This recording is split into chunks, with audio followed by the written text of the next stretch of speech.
दोस्तों, आपने भेड़ चाल शब्द तो सुना ही होगा। अधिकतर लोग भी अपने जीवन में इसी चीज़ को फॉलो करते हैं। जिस दिशा में एक जाता है, सभी को उसी दिशा में जाना है, चाहे उसका जो भी परिणाम हो सकता है सबसे आगे जाने वाला खाई में जाकर गिर जाए। जाहिर सी बात है कि पीछे वाले भी गिरेंगे ही, लेकिन भेड़ चाल नहीं छोड़ेंगे। आज की जो मैं कहानी आपको सुनाऊंगी वो इसी भेड़ चाल से संबंध रखती है। एक संत हर क्षण ज्ञान पाने के लिए तत्पर रहते थे। वो पशु पक्षियों और कीट पतंगों की गतिविधियों को बड़े ध्यान से देखा करते थे और विवेचना कर उनसे शिक्षा प्राप्त करते थे। संत अक्सर कहते थे, जिनसे भी मैं शिक्षा लेता हूँ वो मेरे गुरु हैं। एक दिन वो वन से जा रहे थे। रास्ते में एक वृक्ष के नीचे बैठकर भगवान का स्मरण करने लगे। अचानक उनकी दृष्टि आकाश की ओर गई। उन्होंने देखा कि एक पक्षी आगे आगे उड़ा जा रहा है और 1 दर्जन पक्षी उसका पीछा कर रहे हैं। संत ने ध्यान से देखा कि आगे वाले पक्षी की चोंच में रोटी का टुकड़ा है और उसे छीनने के लिए सभी पक्षी उसका पीछा कर रहे हैं। इस क्रम में कुछ पक्षी चोंच मारकर उसे घायल कर रहे हैं। पक्षियों के आक्रमण से लहूलुहान हुए पक्षी ने अचानक चोंच से रोटी का टुकड़ा गिरा दिया। पीछा कर रहे एक पक्षी ने उस टुकड़े को लपक लिया। अब अन्य पक्षी उसे घेरकर चोंच मारने लगे। यानी कि पहले तो पहले वाले पक्षी को चोंच मार रहे थे, अब उसने टुकड़ा गिरा दिया तो दूसरे वाले पक्षी ने उठा लिया और अब उसे चोंच मारने लगे।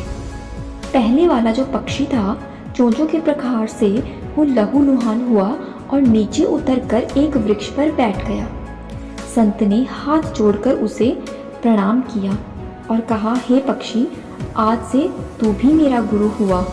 मैंने तुझसे आज ये सीखा है कि जिस वस्तु की प्राप्ति के लिए ज़्यादा लोग अधिकार जताते हों उसे छोड़ देना ही उचित है। दोस्तों, मुझे नहीं पता कि ये कहानी आपको समझ आई है या नहीं आई, लेकिन मैंने जो इस कहानी से सीखा है वो ये है कि भीड़ के साथ अगर चलोगे तो जीतना मुश्किल हो सकता है। इसलिए अपना अलग रास्ता चुन लेना एक सही विचार है। आप उस पक्षी का ही एग्जाम्पल ले सकते हो। पक्षी के पास रोटी का टुकड़ा था, लेकिन सब उस रोटी को लेना चाहते थे। अगर वो उस रोटी को नहीं छोड़ता तो मर जाता, लेकिन उसने जीवन को चुना, क्योंकि जिंदा है तभी तो और रोटी खा पाएगा।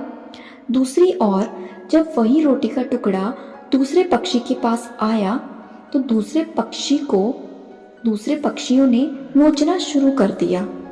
ऐसा ही हमारी असल जिंदगी में भी होता है। लोग भीड़ का हिस्सा बन चुके हैं, एक दूसरे की नकल कर रहे हैं और जिस दिशा में एक जा रहा है सभी भेड़ चाल बनाकर उसी दिशा की ओर जा रहे हैं। हर कोई एक दूसरे को पीछे करके आगे जाने की होड़ में है और इस रेस में वो ये भूल गए हैं कि आगे अगर चले भी गए तो उनसे आगे फिर कोई और निकल जाएगा। ये रेस तो कभी खत्म नहीं होगी।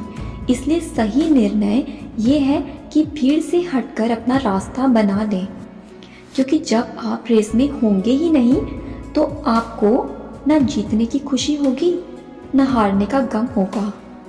मैं आशा करती हूँ कि आपको आज की कहानी पसंद आई होगी। पसंद आई है तो कम से कम अपने 2 मित्रों के साथ इसे शेयर ज़रूर करें और ऐसी रोचक कथाओं के लिए हमारे चैनल को सब्सक्राइब करें।